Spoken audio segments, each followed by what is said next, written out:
আসসালামু আলাইকুম বন্ধুরা, আশা করি সবাই সুস্থ আছেন। বন্ধুরা, দেশের জন্য জীবন দিতে নাম লেখালেন ৩ কোটি ইরানি জনগণ গত ২৩ এপ্রিল ২০২৬। ইরানের প্রেসিডেন্ট মাসুদ পেজেশকিয়ান সহ ৩ কোটিরও বেশি মানুষ দেশের জন্য জীবন দিতে প্রস্তুত আছেন বলে অঙ্গীকার করেছেন। ইরানে শুরু হওয়া অংশগ্রহণমূলক প্রচারণা জান ফিদা বারে ইরান বা ইরানের জন্য জীবন উৎসর্গ কর্মসূচিতে নিবন্ধনের সংখ্যা গতরাতে ৩ কোটি অতিক্রম করেছে। ইরানের সংবাদ সংস্থা তাসনিম জানিয়েছে, ইমাম রেজা আলাইহিসসালাম ও হজরত ফাতেমা মাসুমা সাল্লাল্লাহু আলাইহি ওয়াসাল্লামের পবিত্র জন্মদিন উপলক্ষে গতকাল ২৩ এপ্রিল দেশপ্রেমিক জনতার ৩ কোটি সদস্যের একটি বাহিনী ইরানকে রক্ষার শপথ নিয়ে গঠিত হয়েছে।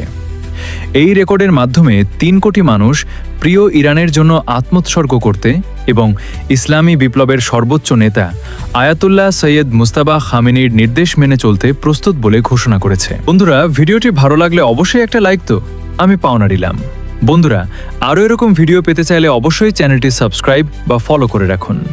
বন্ধুরা, আজকের মতো বিদায়। আল্লাহ হাফেজ।